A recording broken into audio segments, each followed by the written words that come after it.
ahead, George.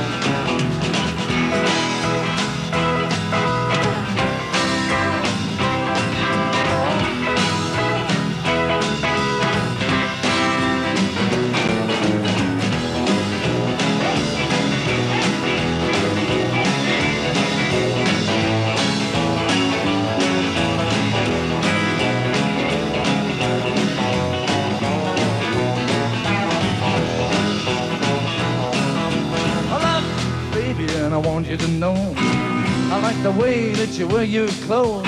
Everything about you is a doggone sweet. Got that sand all over your face. Honey, no.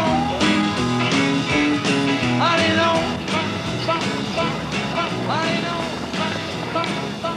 I've been asked to explain why we're all here at Shepperton. We're here, of course, to celebrate 10 years of Handmade Films. Though many of you may not be aware of it, the real founder of Handmade Films is sadly not with us tonight. I refer, of course, to Sir Bernard Delphont, known to his friends as Sir. He it was who, one spring morning in 1978, decided on an impulse to read one of the scripts his company was filming.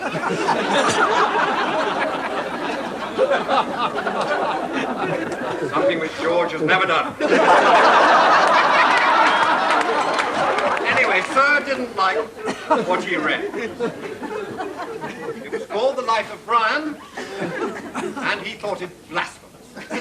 With only, I think, 2 days to go before the crew was to go off to Tunisia to start filming the film. I think it was on a Thursday. We were told by EMI that Lord Delphont had decided not to do the film, and we were left in the shit. Leaving us with 20 crosses, 60 nails, with minimal second-hand value. We'd already begun to look for locations and spend money on costumes and that sort of thing. So we were a little bit angry, but looked around vigorously elsewhere for cash. No one else stepped into the breach, and the film's chances of being made were about to expire when a good Samaritan in the guise of George Harrison happened upon us. And I was in touch with George. I was going to go and visit him in LA, I think. I kept calling him and saying, we're looking for this money. And he said, no, don't worry, I'll get it. I said, yeah, sure. You know.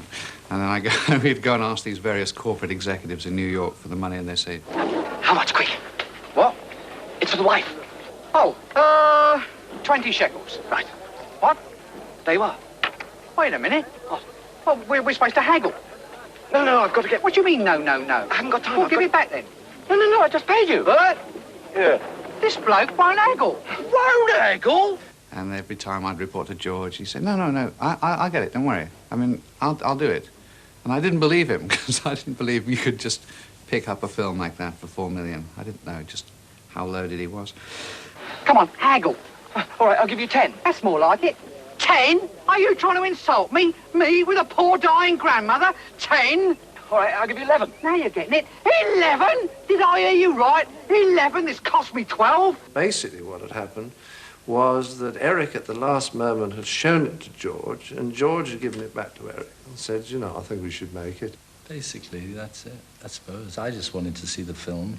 Which everybody claimed was the most expensive cinema ticket ever issued. What we did was we pawned my house and the office in London and to get a bank loan. And that was a bit nerve-wracking. 17? No, 17. 18? No, you got a 14 now. All right, I'll give you 14. 14? Are you joking? If that hadn't worked, we wouldn't be sitting here today. There would be no lamps, no desks, and we'd all be out on the street. 17, my last word. I won't take a penny less or strike me dead. 16, done. And the deal was done. Life of Brian was saved, and Handmade Films was born.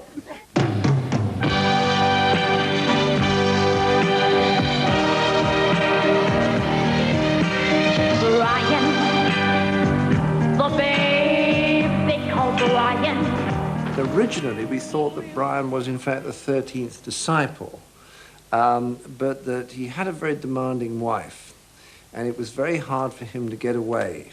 to all the meetings of the disciples. For example, I remember he was asked to the Last Supper, but his wife had friends coming around that evening, so he couldn't make it, but he was going to join them afterwards. But he actually went to a nightclub called the Garden of Gethsemane. He didn't realize it was the real one. Look, I don't think it ought to be blasphemy. Just saying Jehovah. You're only making it worse for yourself. Making it worse? How could it be worse? Jehovah, Jehovah, Jehovah. I'm warning you, if you say Jehovah once more, right, who threw that? Because it was so taboo, you know, these things couldn't even be talked about, let alone laughed at, that it was very interesting, it was fascinating, and it was a whole area that you could go into that nobody had gone. You know, there wasn't any carry-on crucifying or anything like that to mess up the territory. It was something worth looking at. And then we studied it and found that, in fact, we didn't want to make Jesus jokes, because, in fact, he's okay when you look at the Bible. It was the followers and the churches that needed a lot of kicking. Now look, no one is to stone anyone until I blow this whistle. Do you understand? Even, and I want to make this absolutely clear, even if they do say Jehovah.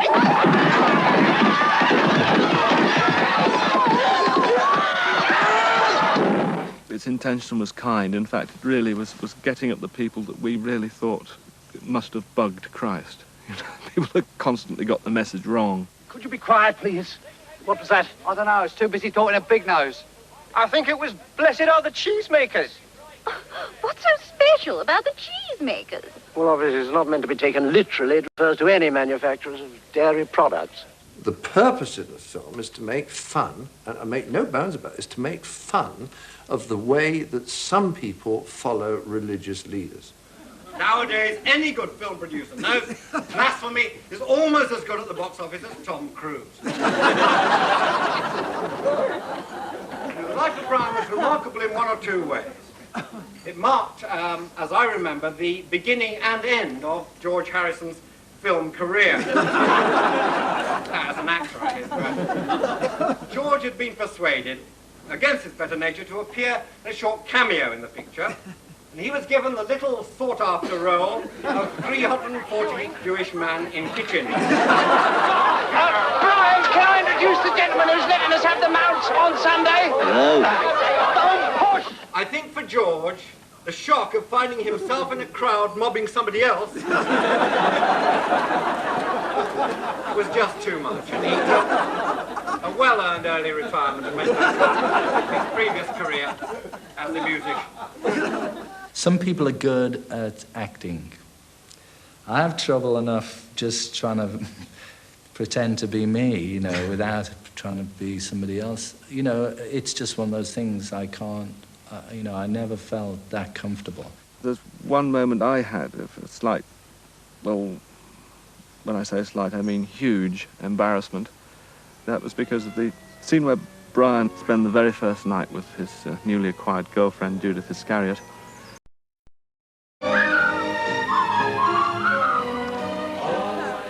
Less well-known fact about the life of Brian is that if you look at the cast list, you'll find among third centurions and fourth disciples and fifth stone-throwing woman a character called Bob Hoskins. The fact that he was played in the film by Terry Jones shows just how rapaciously greedy the Pythons can be when carrying out parts. Money. All I knew was that Terry Gilliam came with 2 sheets of paper with this idea on it, and it just sounded like a great idea.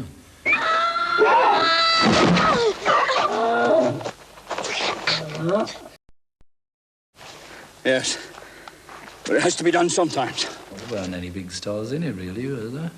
There was Sean Connery. Yeah. He's He's only about 5'6", isn't he? John Cleese was the biggest star of the film. But he's 6'5". Good morning. You're all robbers. Safeguards, and we also have to develop a very keen interest in what we do. We tried to get into situations where we could sort of edit the screenplay rather than shoot all the screenplay and then edit the film and chuck maybe £500,000 worth of footage on the floor. And we had a few rows with Terry, but very small compared to the trouble he's had with recent films. Oh, Terry Gilliam falls out with almost everyone he's ever met. I also remember a few rows, which I'm sure everybody who's worked Handmade has been through as part of the creative process. One memorable night, we were reshooting the photo for the poster of The Missionary for about the 24th time. Almost every actress in London had a go leaning against the lamppost for us, and the budget for the poster was perilously close to exceeding that of the film. And Dennis, as near to being rattled as I've ever heard him, was ringing from LA. We were somewhere in some remote London street. I'm talking to Columbia, said. If that poster's not in LA, by tomorrow lunchtime, we lost $3 million. Slap. Well, we lost $3 million. Now, let me get straight to the reason why I brought you back. Oh, I even had to get out of my bed. 55, take 3. Here we go. Stand by. And action! Isabel, some of these girls have had no love and affection in their lives. I have to listen to them. I have to be prepared to spend some time on them. With them. 55, take 4. I give you fair warning. If you won't help me change my life, I shall change it myself. I shall start with my bank account. As you're doing so well, you won't need my money any longer. Isabel, listen. Goodbye, Charles. And the answer is no, thank you. Isabel, please. Cut. It was just nice in those post-war years to get out the house and go somewhere where there's all nice golden lights and little goldfish swimming in the foyer. And, yeah, we had some really neat cinemas in Liverpool. Grim faces at Downing Street this week when, as the fuel crisis continues, the government announces a further cut in the bacon ration. In the 50s, which I suppose was when I was a kid, they were fabulous places. Art Deco, wonderful And generally, places. you know, the screens were big and it was something quite different from any other sort of entertainment. Go on, None of us like Sit on your seat. At least it means fair shares. Why? For the moment, anyway. Go on, I'm going up. And I went to see everything, of whatever standard. It and didn't I just matter used what to it go, was. Didn't You matter just how go. good or bad it was, where you were transported to a different world for an hour and a half. Oh, never.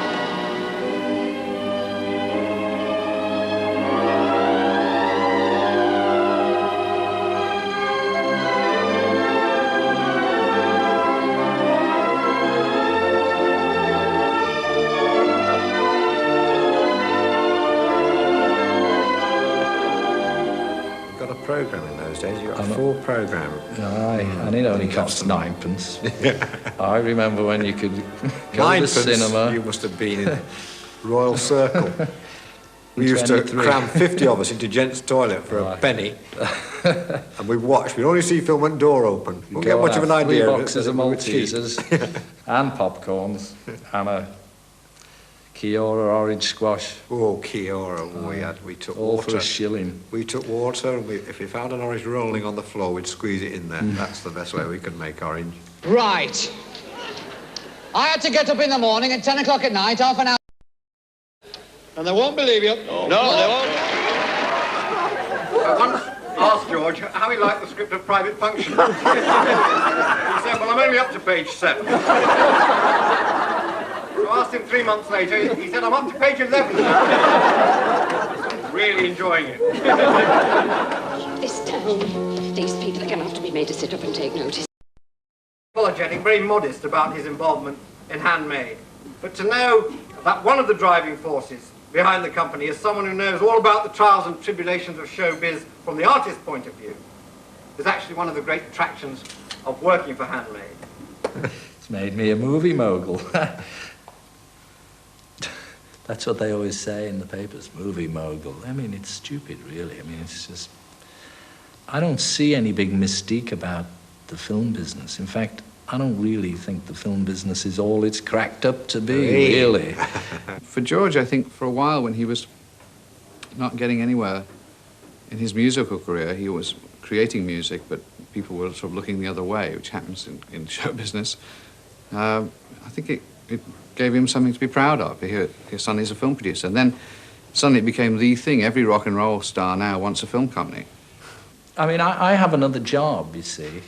This, to me, this film business is, it's just sort of something on the side. I don't really take it that seriously. Because George is very quiet. He does what I'd like to do. He's retired and does his garden, which would be what I would like to do eventually. And I make as much money as a Beatle does. It surprises me sometimes when George turns up and sort of says, I see so-and-so and so-and-so. Oh, hold up, he's on the ball. You don't know what to do because, I mean, your immediate reaction is to go, hey, it's George, you know. But you don't, of course, because you're a grown-up. You go, oh, hi, George. You know, and he goes, who's that cheeky bastard? I suppose I could just go around there and say, no, I don't want to do this. But at the same time, there's a couple of films I probably wouldn't have done, which were really good. So I try to, you know, let the people in the company make some decisions too. I think that simply because some people may not see him, they think that there's an absence. At the same time, he's on most sets. He's as key in the morale of our crews as anything, and certainly our best example, which is Hong Kong, Shanghai Surprise, Madonna and Sean Penn, is a terrific example of how George is a great fire engine. Shanghai Surprise was one day away from being elbowed. And the day before we decided it was off, well, they suddenly came back and said they wanted to do it. So I suppose on somebody's decision was, well, it's probably, you know, this could be good, you know, from a greed point of view, I think. You know, the idea, we're going to have a big hit with this famous pop star. Absolutely. We went after Shanghai Surprise because I believed that we were playing the Hollywood game out of London and that this would be something that would be a huge success. Let us not be downhearted. One total catastrophe like this is just the beginning. It's exceptional also to have someone like Dennis who manages time after time by some extraordinary balancing act to be able to persuade someone somewhere that people or a group of people, often with the briefest of track records in films, are worth a few million. And to do this with the minimum of physical force.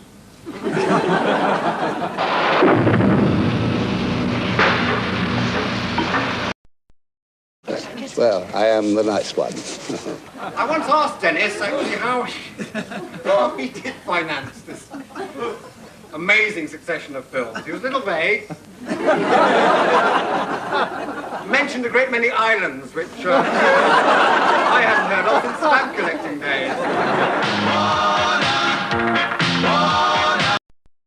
Gone through a little group of people, like you go to Handmade and you go to this building that's like a lighthouse. It goes straight up, you know, very narrow, and you go in and there's this very glamorous lady sitting in the passage. It seems like she's making do. Her office is being decorated, but it's not. This is it. Her office is the passage. Handmade has the only lift in the world which has a maximum occupancy of 1.5 people or 4 children. Hers is a weird lift.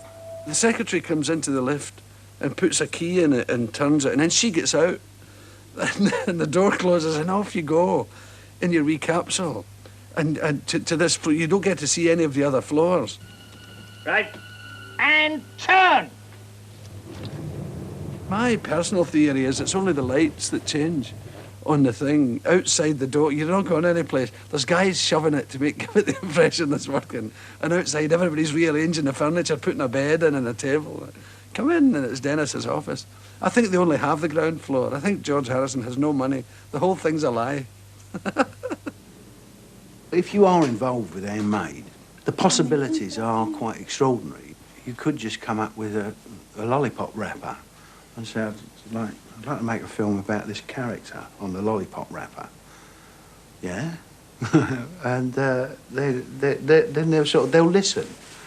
You know, sort of, if I went in to, say, Universal or something like that, say, I've got this lollipop wrapper on. So then, yeah, I'm great. Lunch? Yeah, let's get out of here.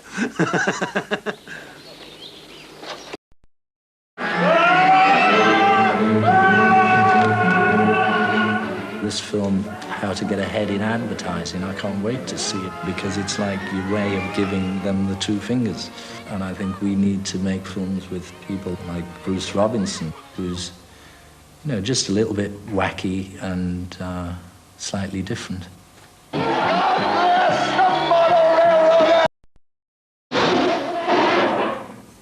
Without Handmade, very few of the films that all of us here tonight have made would ever have happened. I ask you to raise your glasses, or contact lenses if you wear them. Drink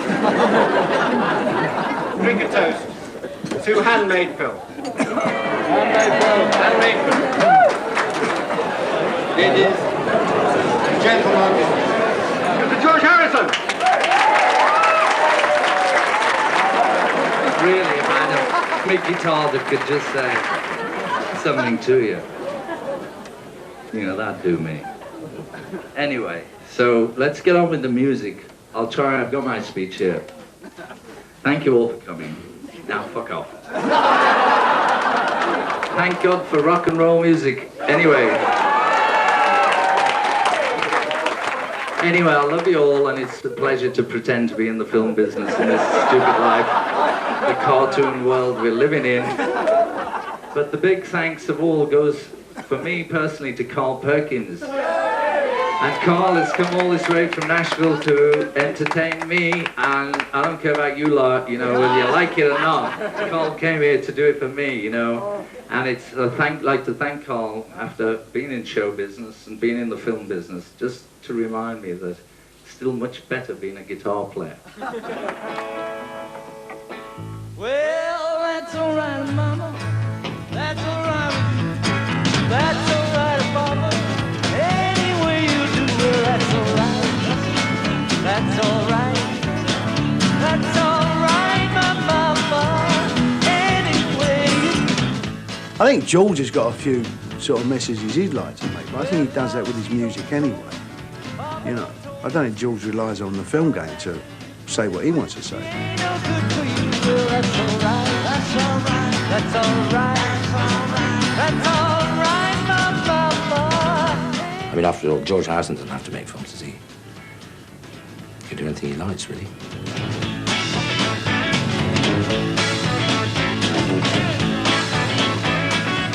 And now I think George typically is bored with it. It's like he wants to get back to being a musician. Well, I'm leaving town this morning, leaving town to show that I can't be bothered fooling around with you no more. That's all right. That's all right. That's all right, my mama. Any way you do. Yeah, that's it. Right through it.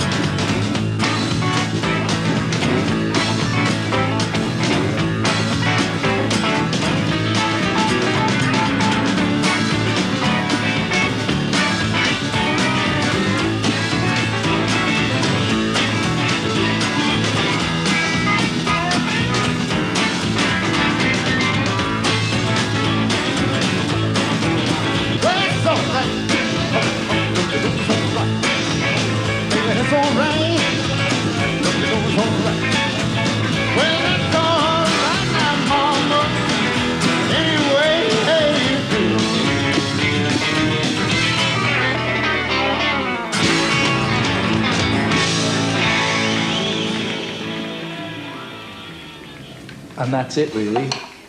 End of story.